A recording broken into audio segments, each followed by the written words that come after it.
Welcome, my friend, to another Technical Tuesday on the Chef Lance Show. And today we're going to learn how to zest a lemon and any other citrus fruit you might want to throw in there. So join me around the corner as we cook this thing. All right, you kids, we are back, and now I'm going to zest some lemon, and then we're going to juice the lemon after that. But this is my handy dandy microplane. And if you've seen me zest before, you know that I'm going to show you again the correct method. By the way, there are other zesters, graters like this, but I promise you there's a reason why chefs around the world use this thing right here. It is unbelievable in how effective it is for zesting. And they have other tools for grating cheese and things like that. Although when I have Parmesan, I'll grate it on this right here, and it's actually like it makes a pile of snow, it looks like. It's really incredible. And besides that, it's made in my home state, right here in Arkansas. So the correct way to use this, you might notice it's a flat side, and it's got a channel. Channel goes up.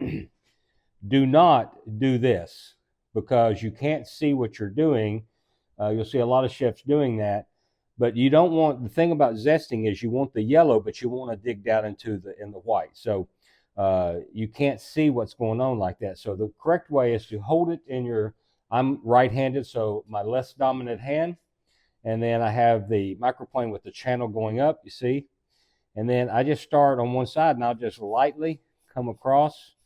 This thing is so sharp, you don't have to bear down. If you notice, now I'm down to the pale yellow. I really, if I go any deeper,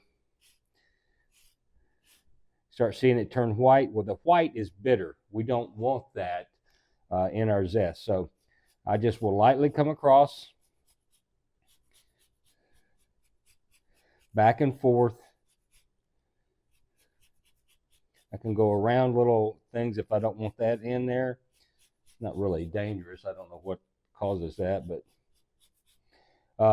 see, I'm talking about that spot right there. But you can see the zest just piling up in the channel, and I can do this whole lemon, and this is a medium to medium large lemon, and all of that will fit within that channel.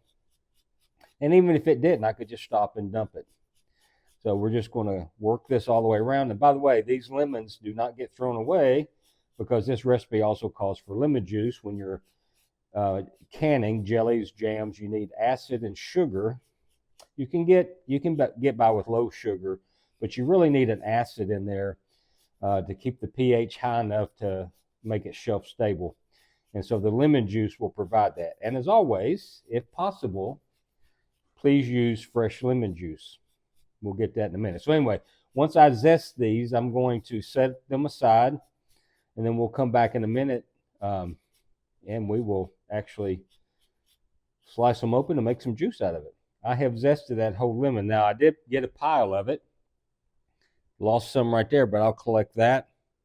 Now I'll take my handy dandy container, and I will do that for all the lemons I need to zest for this recipe. But that is how to properly zest with the microplane. By the way, shout out to Chef Jean-Pierre, who demonstrates this frequently. And although I have used the microplane before, and I've really learned I learned a lot from him.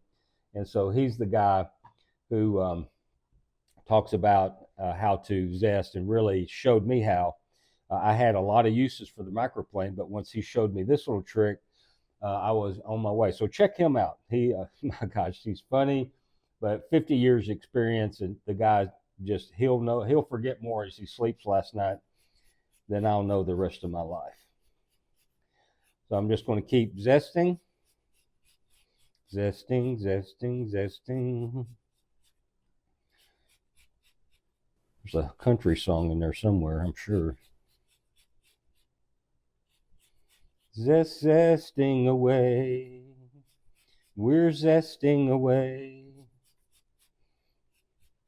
And if you don't know the rest of the song, we'll just say I'm zesting away. Hey, thanks, friend, for joining me for another Technical Tuesday.